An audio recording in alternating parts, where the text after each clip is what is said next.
Programme میں ایک بار پھر خوش آمدید ناظرین۔ اس وقت سینیٹر زرکا صاحبہ ہمارے ساتھ موجود ہیں۔ 27ویں آئینی ترمیم یا پارلیمنٹ کے اندر یا پی ٹی آئی کی اسٹریٹجی کے حوالے سے جو بات ہو رہی ہے اس حوالے سے ہم گفتگو کریں گے۔ سینیٹر صاحبہ بہت شکریہ وقت نکالنے کا۔ ہم نے دیکھا کہ سینیٹ کے بعد آج قومی اسمبلی نے بھی 27ویں آئینی ترمیم منظور کر لی۔ اب شاید امکان ظاہر کیا جا رہا ہے کہ سینیٹ میں دوبارہ آئے۔ یہ سینیٹ کے اندر جو ہمیشہ اراکین کے ٹوٹنے کا ایک سلسلہ ہے، پہلے بھی ہوا اب بھی ہوا، 26ویں آئینی ترمیم کو اگر آپ سامنے رکھیں اور 27ویں آئینی ترمیم کو، کیا فرق آپ دیکھ رہی ہیں اراکین کے حوالے سے، دباؤ کے حوالے سے؟ بسم اللہ الرحمن الرحیم۔ دیکھیے بات یہ ہے کہ حکومت کا یہ جو ایک بلڈوز کرنے کا ایک انداز ہے نا، یہ کسی طرح سے بھی زیب نہیں دیتا کسی بھی حکومت کو۔ اور جس طرح دیکھیں میں تو وکٹمائز ہوئی پچھلی دفعہ، جی میرا بچہ اغوا ہوا، جی جی جی جی جی، اور تب تو مجھے آئیڈیا نہیں تھا یہ ہوتا، کیونکہ میں تو کوئی پرانی سیاسی کھلاڑی تو ہوں نہیں، لیکن اینی وے اللہ تعالیٰ نے مشکل ڈالی تو اس نے اس سے مجھے بہت کچھ سکھایا، بہت کچھ سیکھی اس برے وقت سے۔ بٹ یہ ہے کہ یہ غلط طریقہ ہے، یہ طریقہ غلط ہے۔ آپ خود پارلیمان سے آپ بنے ہیں، حکومت میں آئے ہیں نا آپ، تو جو آپ کا گھر ہے وہ کیا اب انسان بولے، جہاں آپ بیٹھتے ہیں اس کو تو آپ صاف رکھیں نا۔ کیوں آپ جو آپ کا اپنا کام ہے اس کو کیوں خراب کرتے ہیں؟ اگر ہمارے والوں نے کیا تو انہوں نے بھی غلط کیا، اور اگر یہ ابھی کر رہے ہیں تو یہ بھی غلط کر رہے ہیں۔ دیکھیں یہ نہ ملک کے لیے اچھا ہے، نہ جمہوریت کے لیے اچھا ہے، نہ ہمارے لیے مسلمان ہوتے ہوئے کسی ناطے سے بھی اچھا نہیں ہے۔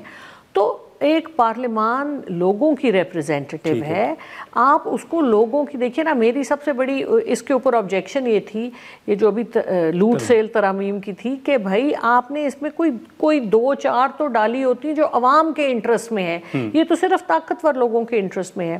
اور میں نے اپنی امینڈمنٹس دیں، اپنی پارٹی کو دیں، انہوں نے کہا جی ہم امینڈمنٹس جمع نہیں کرا رہے۔ تو اب میں نے فلور آف دا ہاؤس پڑھی بھی وہ امینڈمنٹس، کہ آپ جس طرح این ایف سی کا اتنا بڑا رپھڑ ہے، تو آپ این ایف سی کو لنک کریں ہیومن ڈیولپمنٹ انڈیکس سے، کہ جو صوبہ ہیومن ڈیولپمنٹ کرتا ہے اس کو آپ پیسے دیں، جو نہیں کرتا آپ اکاؤنٹیبل کریں نا لوگوں کو۔ یہ ہمارا سم ہاؤ اچھا۔ پھر آپ کے پاس مائنورٹی کی سیٹیں ہیں ہر ایوان میں، آپ ڈس ایبلڈ کی بھی سیٹ لے کے آئیں۔ دیکھیں آپ ہر طبقہ فکر کی ریپریزنٹیشن ہونی چاہیے۔ لیکن اس 27ویں آئینی ترمیم کا آپ کیا مستقبل دیکھ رہے ہیں؟ دوسرا جو آج کچھ ترامیم پیش کی گئی ہیں، آپ دیکھ رہی ہیں کہ دوبارہ سینیٹ میں آئے گی؟ آج تو چھ مگوئیاں ہی سن رہے ہیں کہ آئے گی، تو آئے گی تو ہم نے تو ووٹ دینا نہیں ہے، تو ہم تو ویسے پچھلی دفعہ بھی سائٹ پہ تھے اور اس دفعہ بھی سائٹ پہ ہی ہوں گے۔ لیکن جو بھی کچھ ہے دیکھیں جی، ہم تو ملک کے لیے کھڑے ہیں، ہم نے جو بھی، میں آئی بھی اس کام میں ملک کے لیے، جو اپنا حصہ ڈالنے کے لیے، تو اللہ تعالیٰ ہمارے ملک کو سرخرو کرے۔ حالات بہت خراب ہیں اس وقت۔ دیکھیے پاکستان ایک گھر ہے پراکسی وارز کا، اور افغانستان انفارچونیٹلی ہمارے بھائی ہیں لیکن وہ بھی یوز ہو رہے ہیں، کیونکہ اگر افغانستان میں امن آ جاتا ہے اور پاکستان، تو پورا سینٹرل ایشیا کھل جاتا ہے، اس پورے خطے کی مستقبل حال بدل جاتا ہے۔ لیکن اس پہ تو آپ کے اوپر تنقید ہو رہی ہے نا زرکا صاحبہ، کہ خیبر پختونخوا کے اندر جو ایک آپریشن کی بات کی جا رہی ہے اس میں پی ٹی آئی تعاون نہیں کر رہی، سی ایم صاحب تعاون نہیں کر رہے۔ دیکھیے آپریشن اس کا صرف جواب نہیں ہے، آپ نے کوئی آپریشن کرنا پڑتا ہے، ظاہر ہے جو لوگ آپ کے، جو غلط لوگ ہیں، جو آپ کے جو ٹیررسٹ ہیں، ان کے اوپر تو آپریشن کرنا پڑے گا، لیکن آپ کو ساتھ ڈائیلاگ میں بھی انگیج کرنا ہے۔ افغان طالبان کے اتنے گروپس ہیں بھائی، آپ ڈیوائیڈ اینڈ رول تو پہلے سے کرتے ہیں، آپ بجائے طالبان کو ایک میں گروپ میں ڈالنے کے، آپ ان سے نیگوشیٹ بھی کریں۔ آپ کو پتہ ہے وہ روس والے جب آئے تھے تو لوگوں نے انہیں کہا کہ بمباری کرنے کے بجائے پیسے پھینکو، وہ سن لیں گے تمہاری بات۔